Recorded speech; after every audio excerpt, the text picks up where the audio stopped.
We're once again back with another NWA Spotlight, our favorite interview show, I think, now. We've had so many of them. We're looking forward to doing more. Fee's having fun with the cat. Sorry. That's fine. I normally say don't work with children or animals. You've got me as the child and you've got the cat No, on the show. no comment. No comment indeed. But this one is a very special NWA Spotlight with one of the legends of the game itself. Mr. Tim Storm joins us. Tim, welcome to the show. Thank you, guys. Thanks for having me. I mean, it's always an honor to get to talk about NWA. It's been my passion for a really long time. So I tell everybody, I think we're on the same team. You know, you guys are promoting us, and we're promoting that. You know, we should promote each other. So, but thank you guys for having me. Nah, not a problem at all. You're more than welcome at any time to come on. All you got to do is, well, we'll reach out to you. You reach out to us, whatever. Either way, it's all fine. But Tim, let's get straight into it. CW. We've now got power on the CW app from YouTube. As you probably know, internationally, there's been a few struggles, but myself, Yes. I'm not even going to start yet. Don't start me. But we have got the opportunity now. We can watch it. We do every week.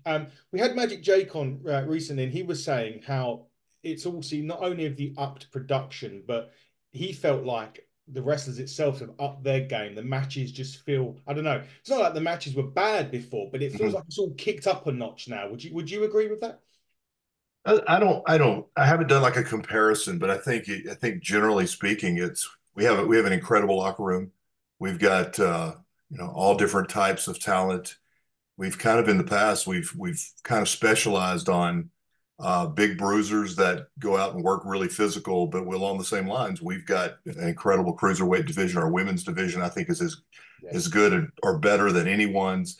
And when you get that kind of locker room together, there's kind of a natural competition that we all have.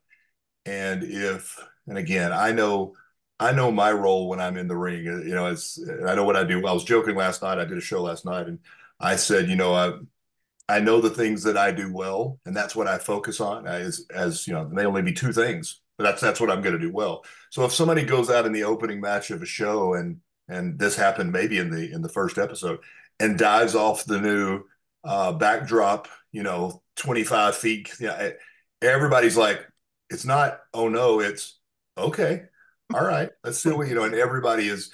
It's that level of competition, and I think that I don't know if that is up since CW. Maybe it has. But I know that just in general, our locker room we all want to have, I'm not going to say the best match of the night, but we all want to play our role as well as we can. And sometimes that does mean, if that's making people work harder, work at a higher level, fantastic. Yeah, it's certainly feel. I mean, I've certainly felt that way. Fee, I mean, have you noticed it yourself in the match quality in the weeks that you've been watching it? It felt like it's kind of feel like big match feel nearly every match. They kind of have, but I think part of that's due to the signature live events now being spread over multiple weeks, whereas they were originally a one night pay per view and you'd have the 3 hour show or whatever. Now and that was your kind of big night, and you knew everyone was going to step up on those nights because the way it's been recorded. These are now split over 3, 4, however many episodes. So that's kind of prolonged that feeling, which maybe makes it feel like in general, yeah, they have stepped up. It's kind of on a par with just regular power shows now, though, to be honest with you.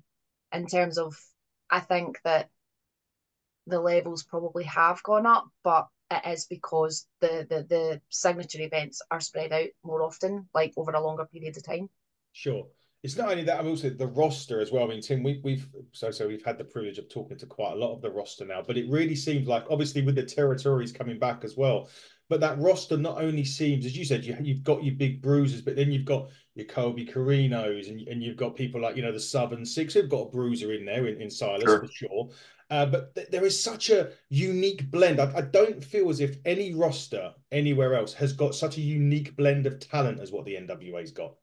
Oh, I completely agree. I think, we had the discussion, Billy and I had a discussion a couple of months ago, and, his point was we don't want to compete with, with the other two big ones. That if we do that, all we're really doing is diluting a pool of shows and talent where potentially people would go see the same thing. I mean, if we're different, and we're different by design.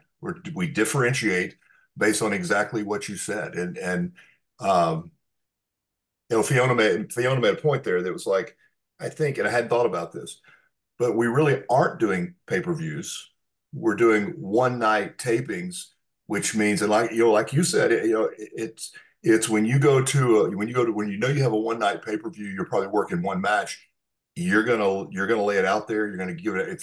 If you're doing a TV taping over 3 days and you may have two matches per taping, it's tough to it's tough to blow it out in one match if you know you got five more to go. So it's I think in that aspect the quality has gotten much better. Um, but it's just our roster. It is unique. It's unique by design. There's a combination of, gosh, what's the nice term for people like me? Wily veterans, and then there's those young guys that are hungry and are, Billy and his staff have made an effort to go out and sign young talent, and those guys and girls want to go out there on a nightly basis and prove that they belong, and then they've got the older guys and girls that are helping, that are saying, hey, let me throw this at you and see if this works. And more than any locker room I've ever been in over almost 30 years, this one is unselfish. There's very little politics, and for the most part, everybody is trying to help and make everybody better. You don't get that everywhere. No, certainly don't. One of the ones I wanted to mention, because I think we've waxed lyrical about her so much, Fee, but she deserves it. Kenzie Page, someone that's come in at such a young age, and obviously you had the world champion for 700 and odd days in Camille. Kenzie's not only taken that title away, but I feel as if at such a young age, and the term ring general does get thrown around quite a bit, but what I see with Kenzie is not only a maturity of somebody so young, but someone that's taken that title off of Camille with this big reign and has even kind of reinvented it in many ways. But she's just got everything in to be a megastar, really. Right. That's well, how and look at if you want to design, if you want to take an NWA, let's take a design on how to build a star. Kenzie Page would be that person that if you could say, hey, look how this happened. When she signed, she was not in great shape. She was very young. She was not confident.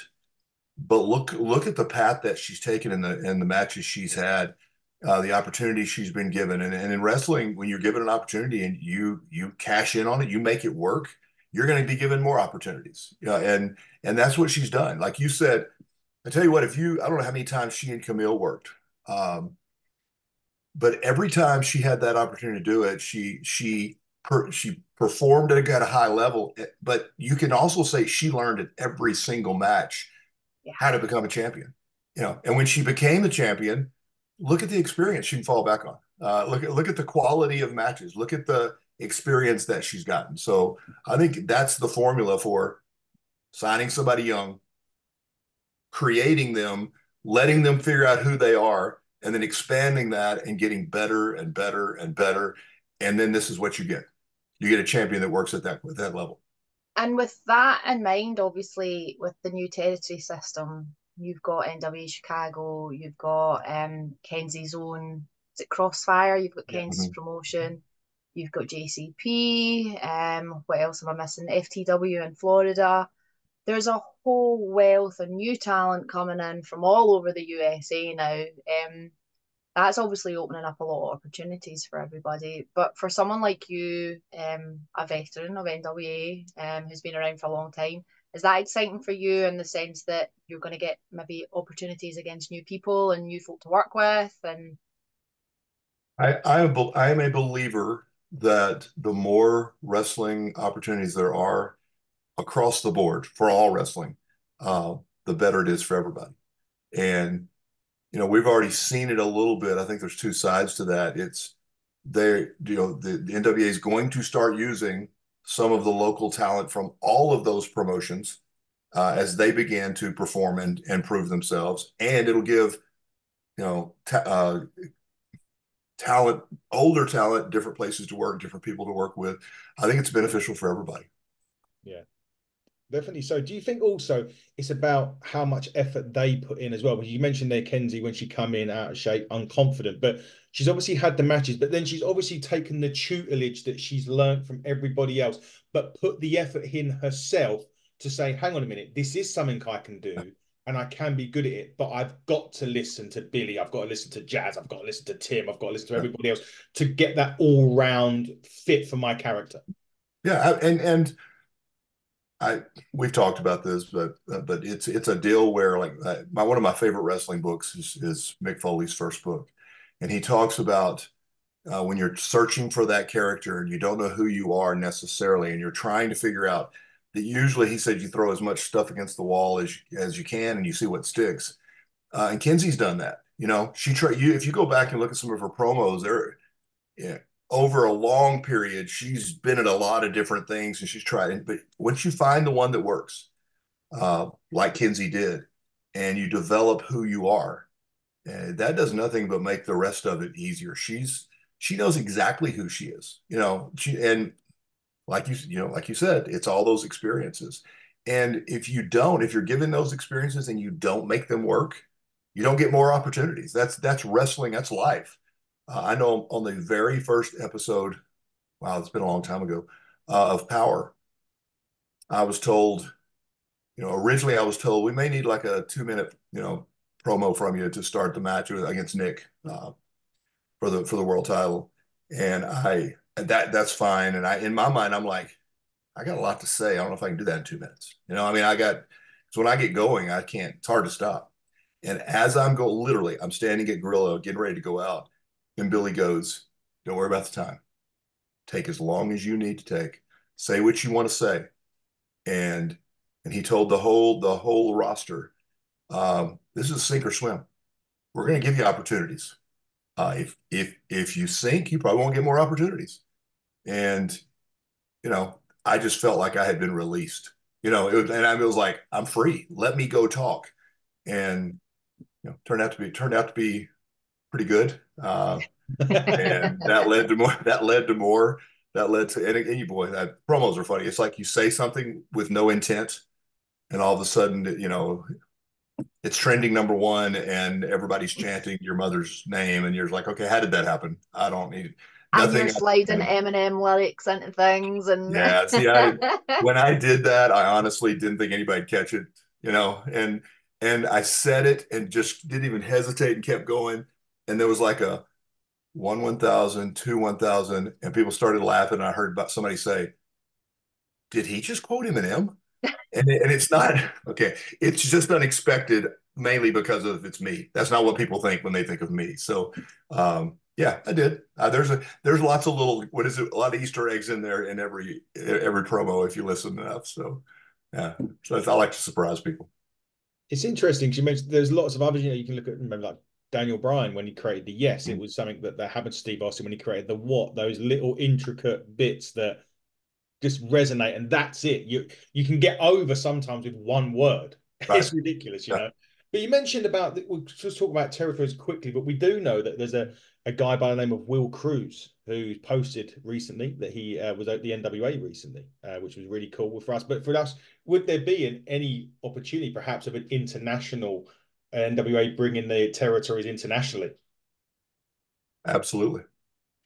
Mm. I mean, I know of some opportunities coming. Um, I think Billy's open to all of that. It's when I'm the one carryover from the previous ownership group. And we had, I think at one point, 56 affiliates. And I know that when Lightning One bought it, they tried as professionally as they could, but when that contract was up, that franchise was done. And the concern was um, we love to be represented everywhere, but we have no control over that. We don't know what it's going to look like. We don't know what the ring's going to look like. We don't know what the talent level. Well, as they add these, like you're saying, internationally, as they add these, they can say up front, here's the expectations, and they can pick and choose. Um, I know they're going to. I know they are. So, and back to what you said for me not to bring up with Fiona, but it's when they get to that point, there better be a way for NWA to be seen internationally. And if they are going to do that, I guarantee you that that'll develop. I've asked that question, and I know it's very much a CW thing because I think if it were easy and given, I think we would love to be seen worldwide immediately.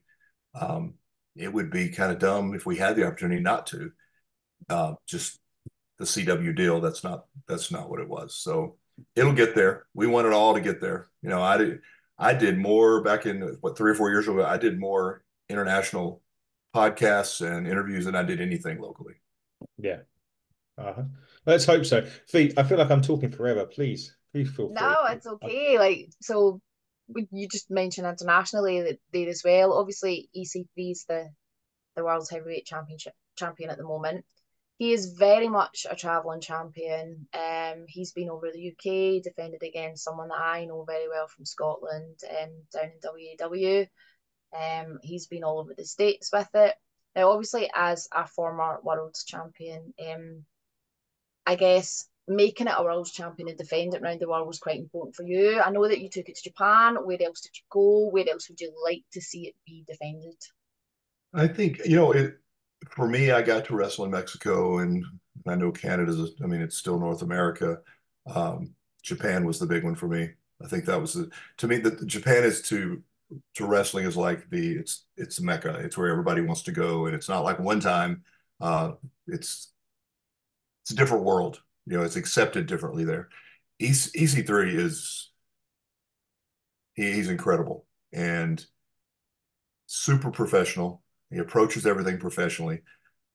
I think that the market, in Europe, I think it would be a perfect fit for the NWA. I think, the fan base there is strong. They appreciate wrestling, and I would love to see.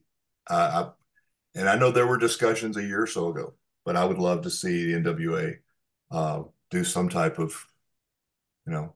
Ireland, Scotland, um, England. I think that would be beneficial for everybody. Put it that way.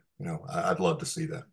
Yeah, certainly would. Well, Fiona, funny that Tim should mention that. I mean, a company that does Ireland, Scotland, and England in wrestling tours of some sort. We'll talk about that later. No, it would be ideal. I think I saw EC3 on a poster for Bologna in Italy tonight. Actually, once we finished with Jake, in between Jake and Tim coming on, I'd just seen EC3 going over to Bologna. Will he take the title though? Because this week on Power, it brings me nicer to that quickly. He does take on Silas Mason for the NWA Heavyweight Championship, which should be a great match in itself. Obviously, you've got the four-way as well: Zion, Birchall, Latimer, and Troop for the other championship there as well. But Fee, that's the beauty of what we're going to see on Power this week. Every week is different. I love it. That's the thing, and we spoke about this before. Every week is different. The roster's so big and it's so diverse that you can go 3 or 4 weeks without seeing the same people on a kind of week to week basis, which is great. The range of characters and the personas is something that I think's unrivaled amongst any other kind of wrestling company out there. I just think that the depth as well is phenomenal. We've touched on the women. We were talking about Kenzie earlier. I don't know, Tim, if you've seen any of our episodes before, but Adam and I have waxed lyrical about the women's division in NWA from the start. For me, it is world class. And I'm just really, really excited to see what comes ahead. Obviously, you had the recent tapings in Tampa, and we've got the final episode of Hard Times. You're heading to your home state, so heading out to Dallas to Forney on the 18th for the Crockett Cup, which I am super excited about. Tag team wrestling is my thing. I love it. What can you tell us about the Crockett Cup? Like, let me comment on what you said about the women's division. And you said this earlier. I think Adam might have commented, but you said Jazz's name, and I just want to give her the credit she deserves. Obviously, I believe that Jazz should be in the Hall of Fame. I think she is. to be safe, she's one of the top 3 women's wrestlers in history. And I'll say that to be safe because as soon as I say she's number one, somebody's going to name 5 other people that they think's number one. But so I want to give her that credit. My background in wrestling, I grew up in Arkansas. I got wrestling 3 times every Saturday. I got a mix. So I got Memphis wrestling in the morning. I got the Georgia Championship wrestling in the afternoon, and I got world class at night. And for my entire life, the reason I have been so passionate about the NWA is because that was all of them were fantastic, but the NWA was where I was just drawn to. Crockett Cup. I know that Mr. Crockett will be there again. He's been there, like I know, the last 2 times. When I was doing commentary, he did commentary with us twice. I don't know if he'll do that again. He loves the fact that we're making that relevant again. And I can't even tell that story, but the actual Crockett Cup, the original, is there and it's being used. The history of the NWA and the Crockett Cup is unbelievable. I'm a big Dusty Rhodes mark. I'll just say it. I just am. But Dusty and Nikita, the Road Warriors, you go back and you can go with the little guys. You can go to the Rock and Roll Express. You can go. I mean, it just goes on and on and on with the people it's incredible. It's a who's who of professional wrestling that won the Crockett Cup. And then you go forward in the last 2 or 3 years, and I'm a big, Knox and Murdoch fan and admirer of that. And then go back the year before, 2 years ago, 3 years ago with the Briscoes, and we all know that situation. And I got to sit and call every one of those matches for 2 Crockett Cups, and it was you're getting the front ringside front row seat for, in my opinion, the best tag wrestling in the world. And again, to go back to the original point, men and women who are going out there and absolutely 100% laying it on the line. That whole NWA history, legacy, and respect is not just a catchphrase, is not just a slogan. The guys and girls, the guys in the Crockett Cup believe that. And every single one of them wants to win that Crockett Cup. I want to win that Crockett Cup. It's a deal with Jax as my partner. He and I joke about it. Jax is probably the most decorated NWA champion possibly of all time, because I know he's won. I know he won the national. I know he beat me when I had the North American. I know I wrestled him for the World Championship several times. I know he was the NWA Tag Champs with Rob Conway and defended that in Japan.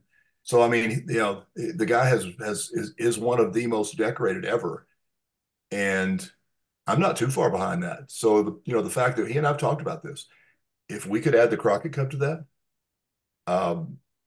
that's not a check mark on a list. That's a career accomplishment. So it's going to be incredible. And I mean, you guys know, you watch it. You said you're a tag team. If that's your stuff. Our tag teams are amazing, and they're going to bring it. And I can't wait to see what happens. Yeah, I'm really looking forward to it. I think I like sometimes the unperfect. Like I think last year was it Devon's sons were there last year. Yep. Absolutely. People like that, and I think maybe we may get some ones from the territories that we haven't seen before. We've got the newer ones like the Slime Balls and the Kids that we've recently just come onto Power that we've started to get to know and to view. But it could also be that we get to see these new ones from the territories come in and stake their claim for the Crockett Cup, because people of like a younger age who maybe have to do research on the lineage, but will understand the importance and the legacy that name brings to wrestling. It without 100%, without a doubt, has been the most important. It's not a belt, but it's been the most important title in professional wrestling history as far as tags. I mean, I don't even think that's arguable, right? I mean,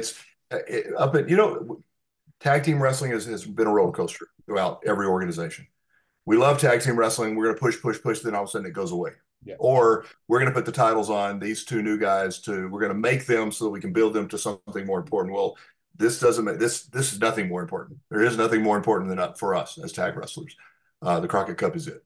And he said my home state, Forney, Texas. And truth is, my home building, the promotion I wrestle for, Texas style wrestling, and it's jazz and a bunch of NWA talent. My friend James Beard. It is a it's a brand new building, probably 3 or 4 months old.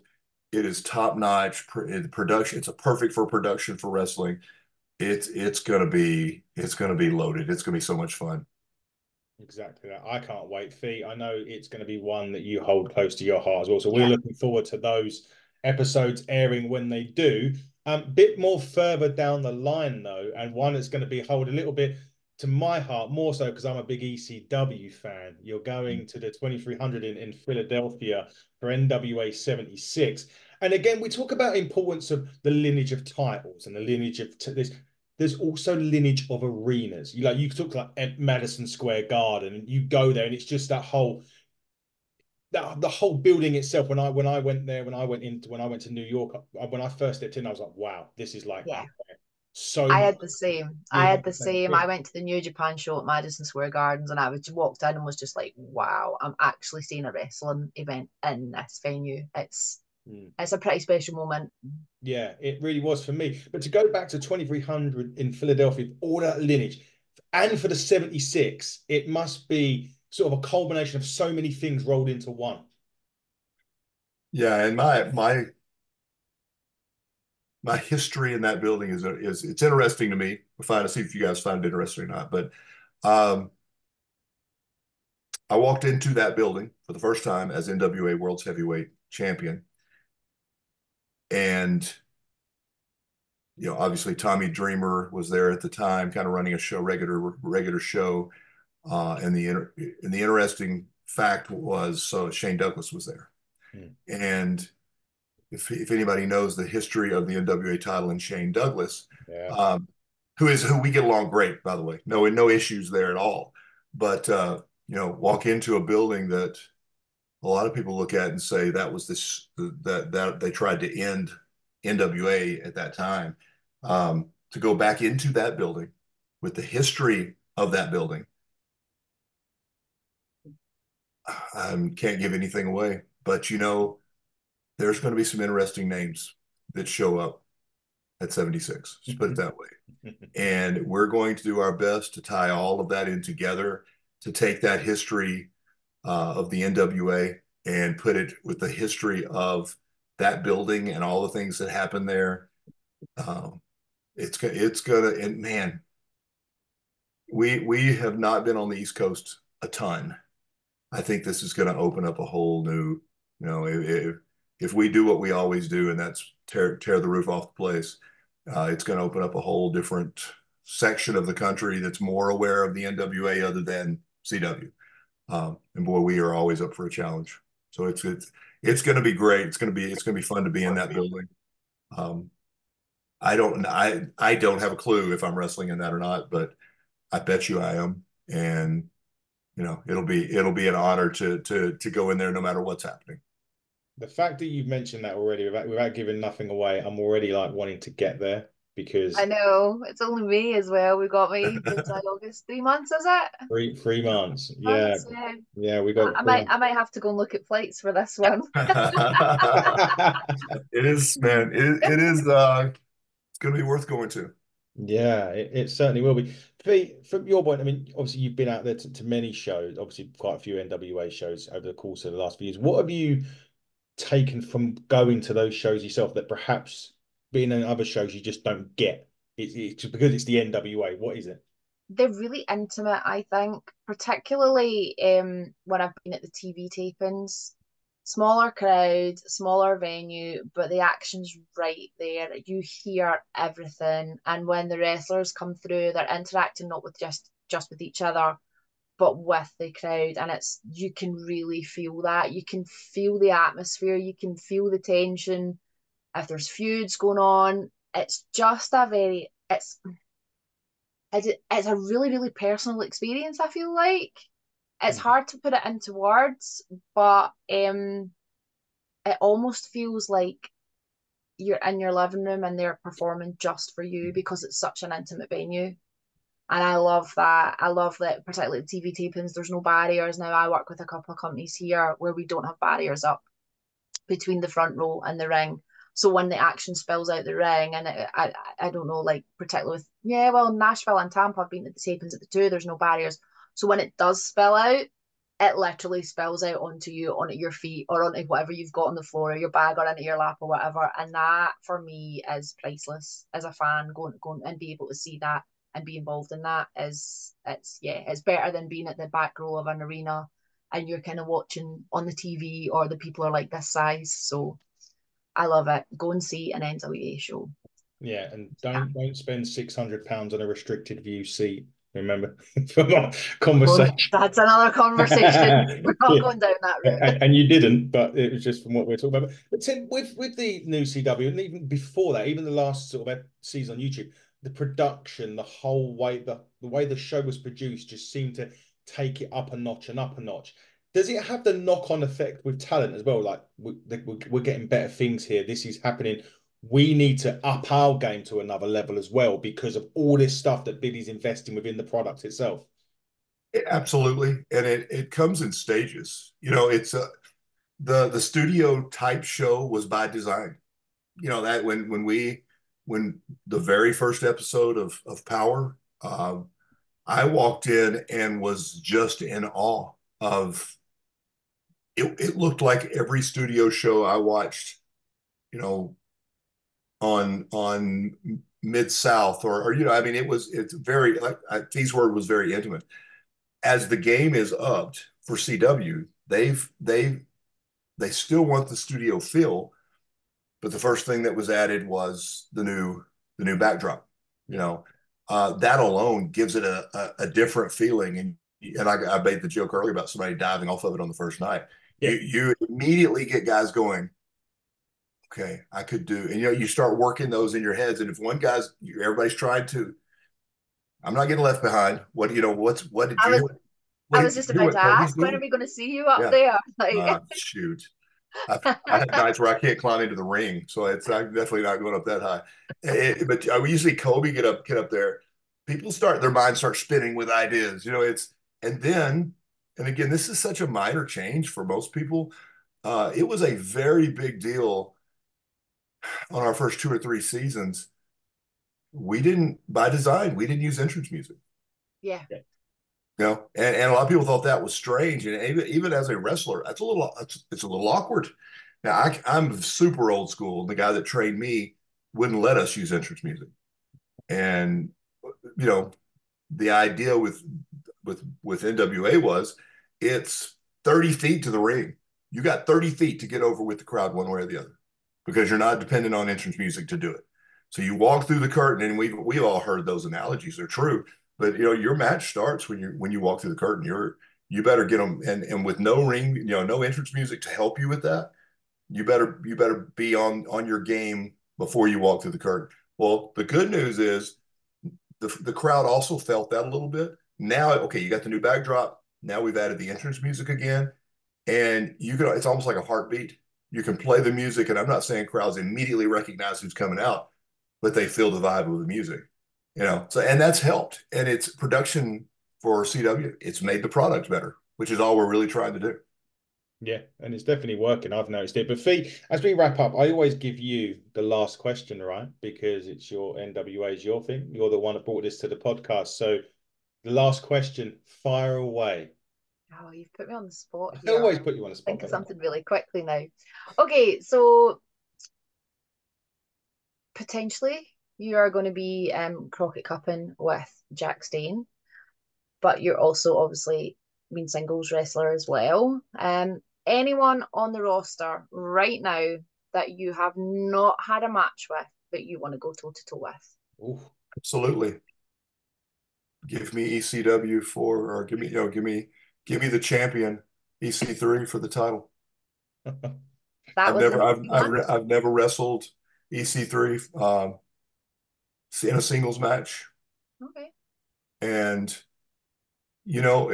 I said a long time ago that the best moment of my wrestling life was winning the world title, and the only thing that could bypass that would be winning it again. So, you know, give me EC3. Oh, how about this? Just for fun. Give me EC3 in Philadelphia for the world title. Ooh. Wow. You Hang heard on. first, Billy. Go for it. Well, yeah, book it, Billy. Maybe make it no, do we go extreme for that? He's had a death match, right? He had a death match not long ago. I don't know. Have you got a death match on you, Tim? At 60 years old, potentially every match is a death match. So Let me just that was macabre, wasn't it? I'm sorry. My bad.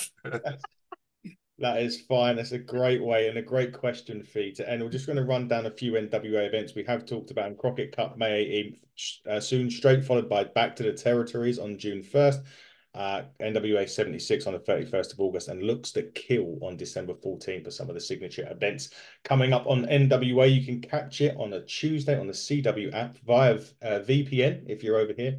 In the UK. If you're in America, you can just download and stream it on the CW app. But Tim, thank you so much for taking some time out of your day, especially on a Sunday of all days. Fee, I've got to pay your weekend rate again for the second, third time now. I've got to pay your weekend. I know, shocking. But thank you so much, Tim, for taking up your time. We look forward to seeing you on NWA, and good luck for the future and these future shows. Been a pleasure talking to you. Fee, I guess we did. Yeah, no, I was just going to say, because you've forgotten, where can we catch you on socials, and where else are you going to be coming up that's maybe not NWA related? Shoot, I'm everywhere every weekend for, I'm in Texas. I work a ton. Tim Storm 01. The best, really where I'm most active is probably Instagram.